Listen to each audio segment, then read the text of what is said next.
kawasan kita ini memang bukan hanya soal lab scamming ya, kita sudah tahu banyak sekali kejahatan-kejahatan yang di daerah lain tidak ada, kita sini ada.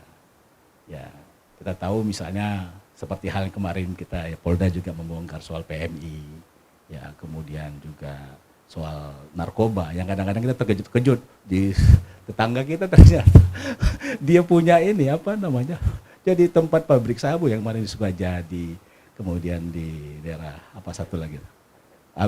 Jadi seperti itu kan apa namanya sering yang tidak kita duga gitu loh.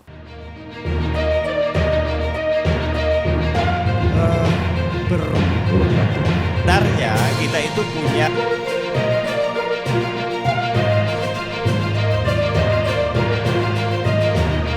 tanggapan bisa per KPU Kabupaten Kota.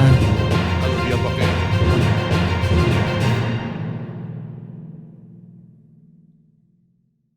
Saya ke Bang Surya Makmur dulu. Bang, eh, meskipun ini korbannya belum ada di sini, tapi nanti kita akan membahas apakah pernah juga terjadi di Indonesia untuk kasus yang serupa. Nah, kira-kira Bang, dari bagaimana tanggapan mengenai peristiwa ini? Ya, yang pertama saya ingin menyampaikan apresiasi ya kepada Polda kita yang bekerja sama dengan Polis China yang sudah mengungkap kasus love scamming ini. Meskipun ini bukan yang pertama ya. Nah, yang kedua saya ingin menyampaikan inilah risiko kita berada di kawasan perbatasan. Kita tahu bahwa kawasan perbatasan ini membuat wilayah kita ini terbuka buat siapa saja. Nah, ketika wilayah kita ini terbuka terhadap siapa saja, maka biasanya orang akan melihat situasi sosial kita. Situasi sosial kita di Batam seperti apa? Tentu saja kita melihat dari sisi tertib sosial. Tertib sosial itu kan menyangkut berarti kebijakan publik yang ada di Kota Batam ini. Nah, tentu saja para pelaku tadi yang sudah ditahan dan ditangkap oleh pihak kepolisian, itu biasanya mereka mengetahui bagaimana tertib sosial kita di kawasan ini gitu loh. Nah, saya melihat di sini berarti kelemahan-kelemahan dalam sistem pengawasan kita yang ada di kawasan ini, itulah menurut saya kenapa pelaku itu hadir di sini dan melakukan kegiatan yang sesungguhnya kegiatan dia itu sudah kategori transnational crime. Kan itu kan suatu kejahatan yang sudah bukan lagi satu negara ya, tapi dia sudah memanfaatkan itu. Nah, menurut saya memang ini kawasan kita ini memang bukan hanya soal lab scamming ya, kita sudah tahu banyak sekali kejahatan-kejahatan yang di daerah lain tidak ada, kita sini ada. Ya, kita tahu misalnya seperti hal yang kemarin kita ya, Polda juga membongkar soal PMI, ya kemudian juga soal narkoba yang kadang-kadang kita terkejut-kejut di tetangga kita ternyata dia punya ini apa namanya, jadi tempat pabrik sabu yang kemarin di Sukajadi, kemudian di daerah apa satu lagi. Jadi seperti itu kan apa namanya sering yang tidak kita duga gitu loh. Oh, ada seperti ini gitu loh. Nah, itu menurut saya adalah tidak lain karena wilayah kita ini ya memang wilayah perbatasan.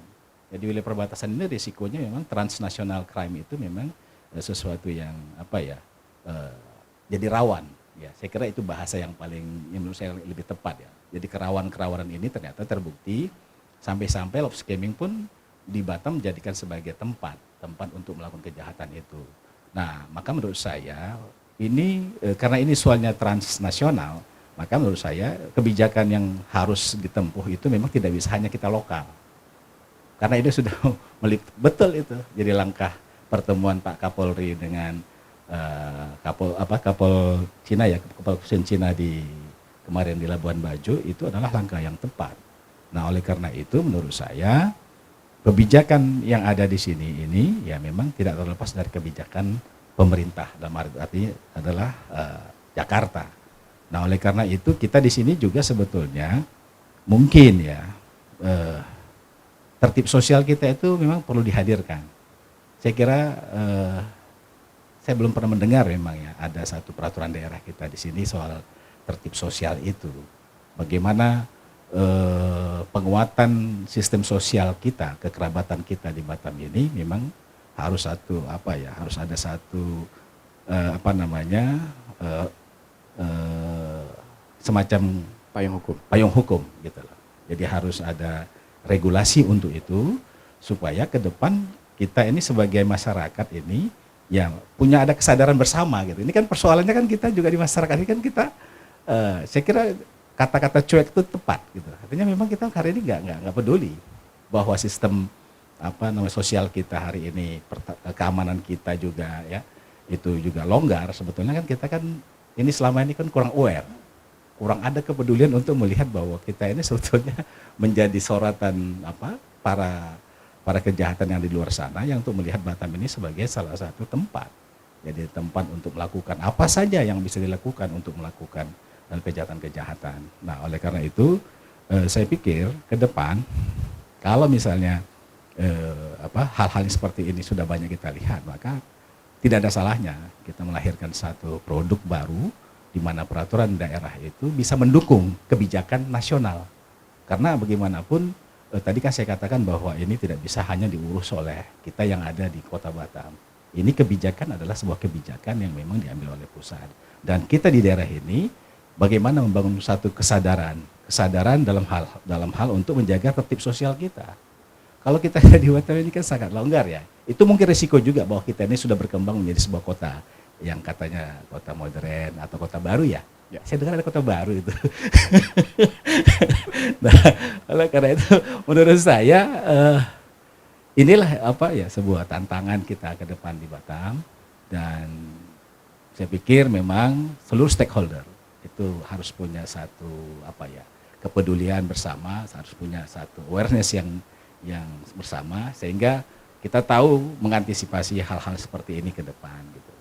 Saya kira ini dulu respon saya, Mas. Baik, terima kasih, Bang.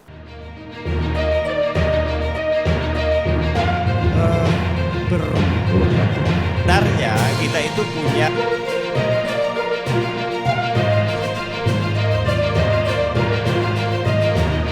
Tanggapan bisa KPU Kabupaten Kota Kalau dia pakai